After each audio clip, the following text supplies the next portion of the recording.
So I'm going to explain about the costotransverse joint skeletal anatomy. As it says, the joint between the rib and the transverse process is the costotransverse joint. To locate this joint under ultrasound guidance, you will start to scan the thoracic spine longitudinally and moving laterally, looking for a gap between the transverse process and the rib. Once you have located this gap, the next step to do would be to move the ultrasound probe slightly horizontal, and you can then target or inject this joint using an out-of-plane technique. One of the ligamentous structures that are very important when you're performing this injection is the lateral costotransverse ligament, which you'll be able to identify on the ultrasound guidance, and targeting the joint with the local anesthetic and steroid.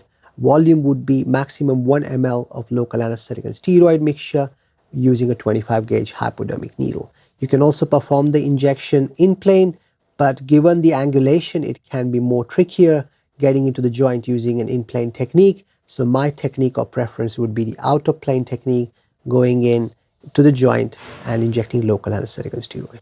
Thank you. I'm going to talk to you about the costotransverse joint injection. This could be one of the sources for posterior thoracic paraspinal pain. To start this, to do this injection, you will start with feeling for the spinous process, and you will put your probe horizontally or transversely on the spinous process. As you could see it in the image here, the spinous process is nicely seen. Then you will move laterally. As soon as you move laterally, you start to see the lamina. And then a point will come where you will start to see the transverse process in your image. Followed by this, you will also see the rib coming and joining onto the transverse process. And this is your costotransverse joint.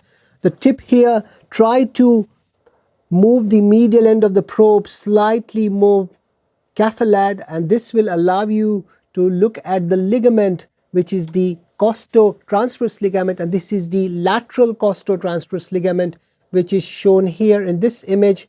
This is the transverse process, it's a rib, and costotransverse joint injection can be performed in plane, coming from lateral to medial, going below the ligament.